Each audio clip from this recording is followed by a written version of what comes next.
Hello kaibigan, gusto nyo bang i-open yung Gcash account nyo pero nabasa nyo on hold na yung account nyo? So meron akong Gcash account na ngayon ko na lang ulit ma-open and in-input ko lang dito yung aking mobile number dahil nag-uninstall ako ng app or kinilear ko yung data. Tapos bigla ko na lang nabasa dito na yung aking mobile number ay on hold. Pero wait lang, ilalagay ko lang OTP dito, okay? So, inulit ko lang para may screen record ko and ayan. So, eto na nga, your account is on hold. Kailangan ko mag-submit ng documents. So, tap lang natin yon. And dito para makapag-proceed tayo, kailangan lang natin i-verify na tayo ay human, okay? Hintayin lang natin yung captcha kung merong lalabas dito. Talagang naisipan kong i-screen record to para i-share ko din sa inyo para alam niyo yung gagawin nyo if ever na ganito din yung nangyari sa inyo. So, hintayin lang natin. Di naman na lumabas si captcha. So, dito, ito yung mga possible reason kung bakit hindi na natin ma-open ating account. Maaring inactivity. Sa last 12 months, hindi tayo nakagawa ng activity gamit yung Gcash or nagkaroon tayo ng invalid information. Meron mga hindi nag-match or nagamit natin sa illegal use. Tapos, meron din tayo naging problem sa legal orders and yung pinaka-last inactive wallet kung saan hindi na tayo nakakagawa ng transaction. Okay, basahin nyo na lang, hindi ko na-explain isa-isa.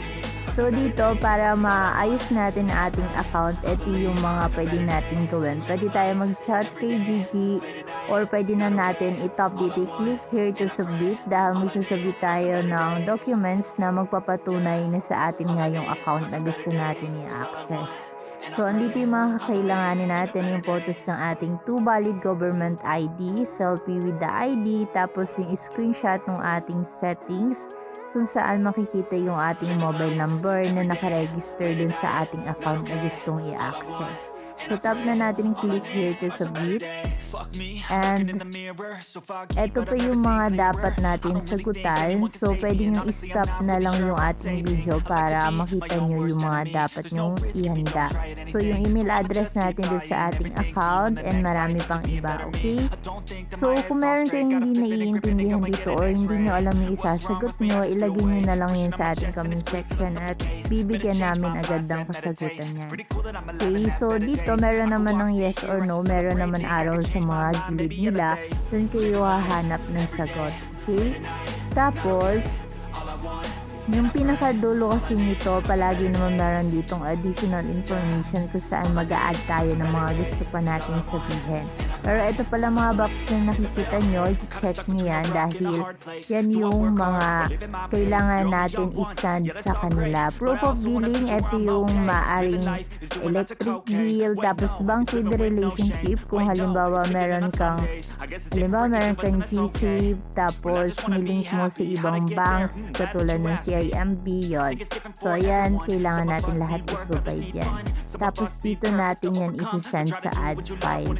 Tapos, after that, pwede na natin i-submit. Dito nga pala sa may box nito, dito pwede nyo sabihin yung mga gusto nyo pang i-add.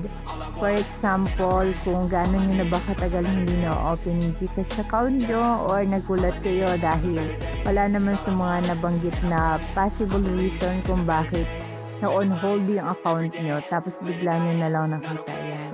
So, sabihin nyo lang dito yung mga gusto nyo sabihin. Tapos, after that, review lang natin yung mga naisagot natin. Tapos, tap na natin submit. Then, maghihintay tayo ng reply ni Gcash dun sa ating email address. Hanggang dito na lang ang video natin for today and see you around.